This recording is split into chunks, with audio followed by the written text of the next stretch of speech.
Hey everybody, I'm live in Washington, D.C. That's Janae Roscoe, my brilliant government relations chief and policy advisor who worked for President Clinton in the White House and now is slumming it with me at Operation Hope in my government relations department.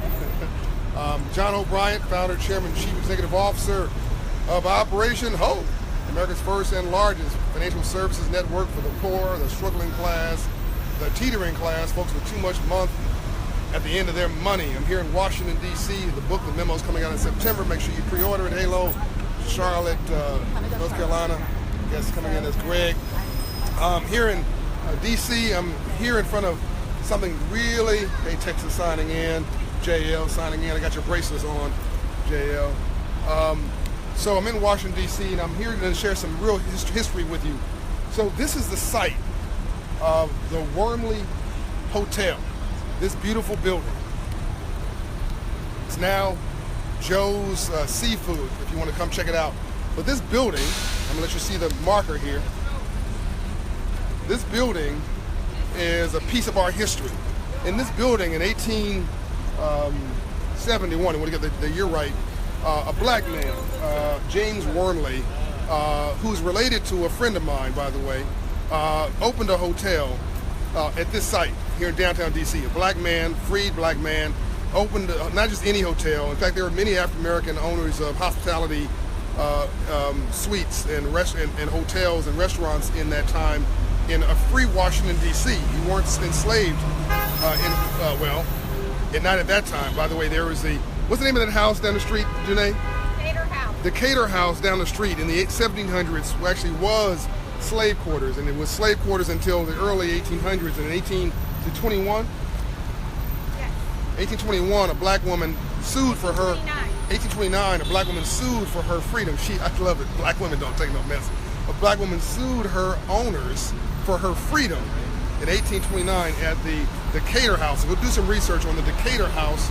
It's right down the street here in Washington, D.C. Right down the street, right literally around the corner from the White House. Like, you throw a stone from the White House and hit it. The Decatur House was a place where slaves lived together and were held. And once they got their freedom in the 1800s, it was a place where former slaves and white servants also stayed to emancipate themselves, to settle themselves as they went out to the world.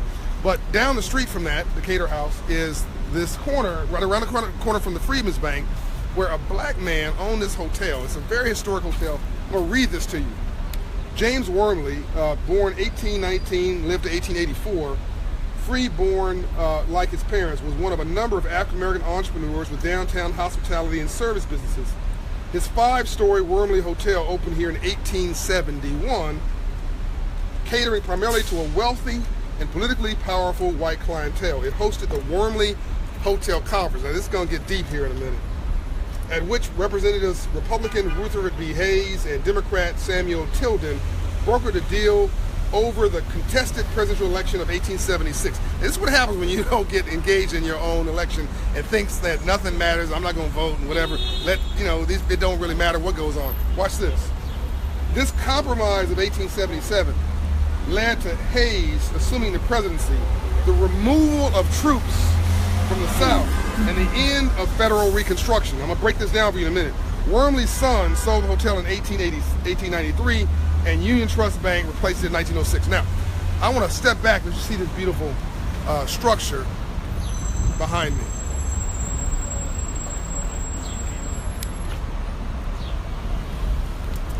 So, this is a hotel that a black man owned. Now, you don't want to talk about the height of insult.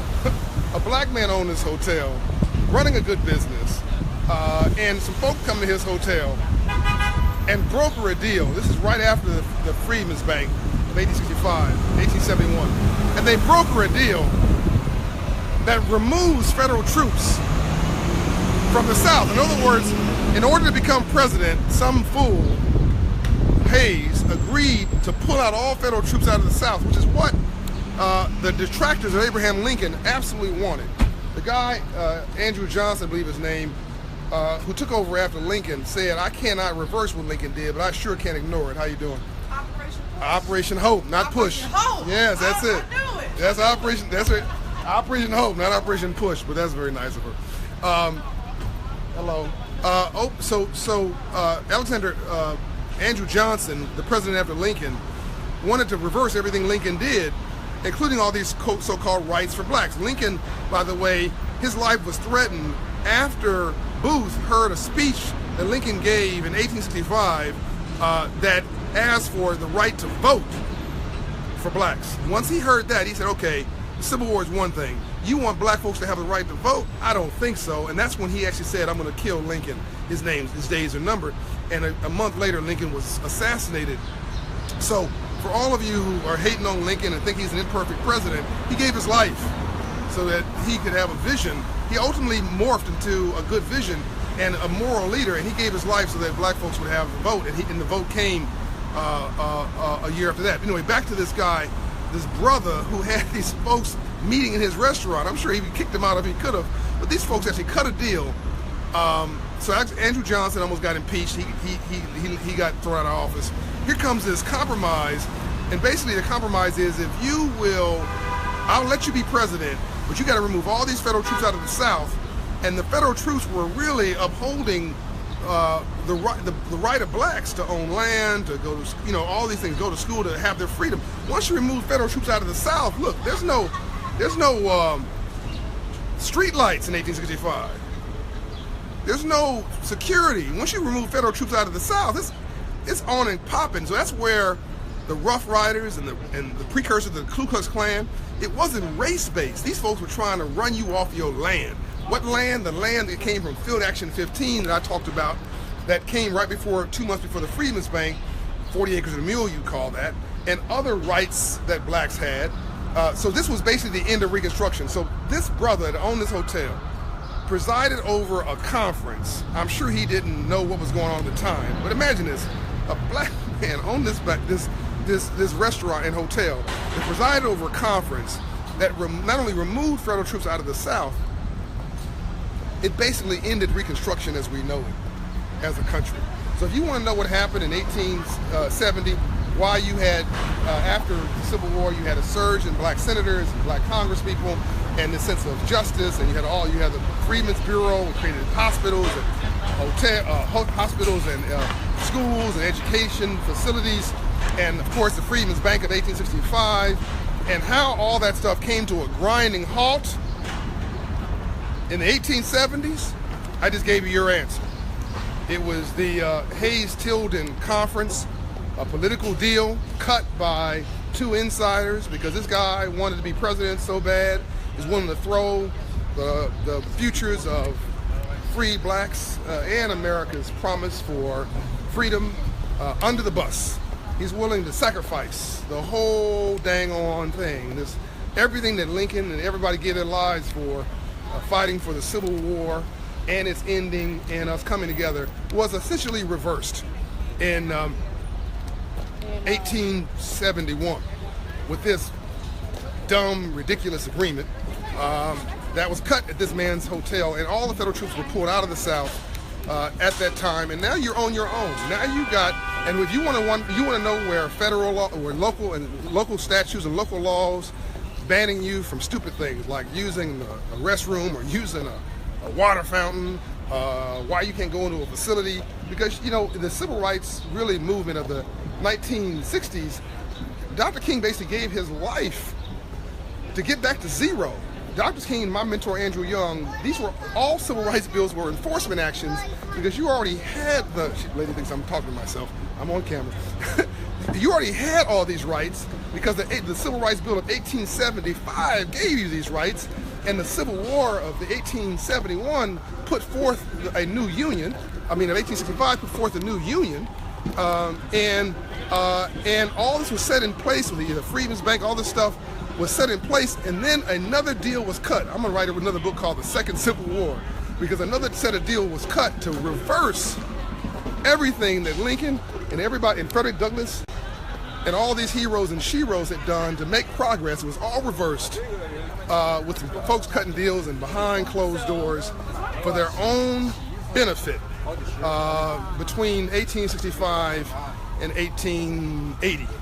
And Dr. King and Andrew Young and Dr. Dorothy Height and all these heroes and sheroes gave their life to basically remove local statutes in these southern towns where the troops had been pulled out 100 years earlier. So you have federal laws that are in place that just weren't enforced. So the Civil Rights Act, the Voting Rights Act, all that stuff, the Housing Act, that was all enforcement actions to get the federal government back into the South to do what they had already promised to do in the 1870s. Are you seeing what are you understanding what I'm talking about? Quenisha Holden said something like what's going on today. Well, yeah, you got to relive and relieve and reacclaim your history every day. Yes, we are living in a moment in history. You got to fight for your history.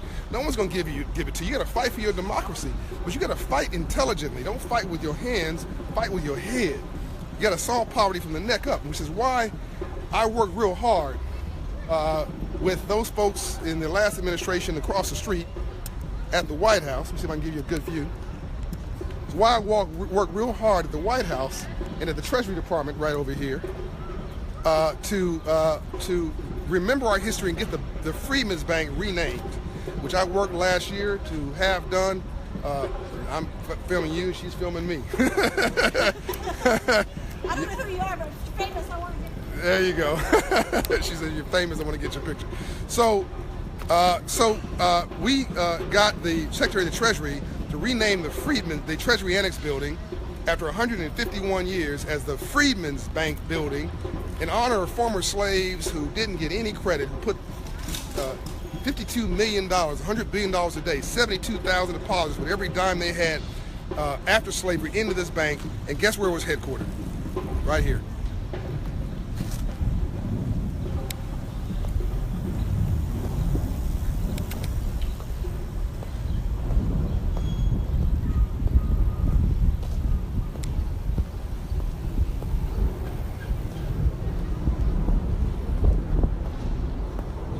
Hey, ladies and gentlemen. So you hear me talking about the Freedmen's Bank all the time, right? Well, I'm the only American citizen. I try not to use the word I try to use we most of the time because most of the things I do with a team. Dr. Anita Ward, Lance Triggs, Sinead Roscoe, Rachel Doff, Sharmila Freeman, Sir James Buchanan, all these heroes and sheroes that make up our movement. But I am proud to say I'm the only American citizen other than a U.S. president in the history of this country to rename a federal building on the White House campus. The Freedmen's Bank building was because, hey Yolanda, the Freedmen's Bank history building is renamed from the Treasury Annex building. This is where the bank was located across the street from the White House because I went to the Secretary of the Treasury last year and lobbied to have them rename the building, and it is renamed today as the Freedmen's Bank building. You can Google search it on your phone and you'll see it'll come up as the Freedmen's Bank building to give us the respect and dignity that we so rightly deserve. The acknowledgement in my Hope Inside network, JL, amazing, thank you, is really living the dream today of opening Hope Inside locations inside of bank branches and grocery stores and big box retailers and houses of faith and raising credit scores 120 points in 24 months because nothing changes your life, you heard me say, more than God or love, than moving my credit score or yours 120 points. So this is what we got renamed. This is what it says right here. On this site, let's make sure you get a good view of this. On this site stood the principal office of the Freedmen Savings and Trust Company, founded on March 3rd, 1865, to receive deposits from former slaves. Frederick Douglass served as its last president. The bank was closed on June 29th, 1874. The building was sold in 1882 and raised a few years later. The history was lost. And it's across the street from the Treasury Department, right across from the White House, which is right there. I'll show you. There's the White House. I'm going to give you a good view of it. Right there. And it's across from the park that's in honor of the French who helped to give us our freedom from Britain. And this is a high security building. I'm not sure you're going to let me do too much recording in here. It's a high security building. They do a lot of, well, I can't tell you what they do here. But they don't know I'm coming in, so I'm going to be real respectful.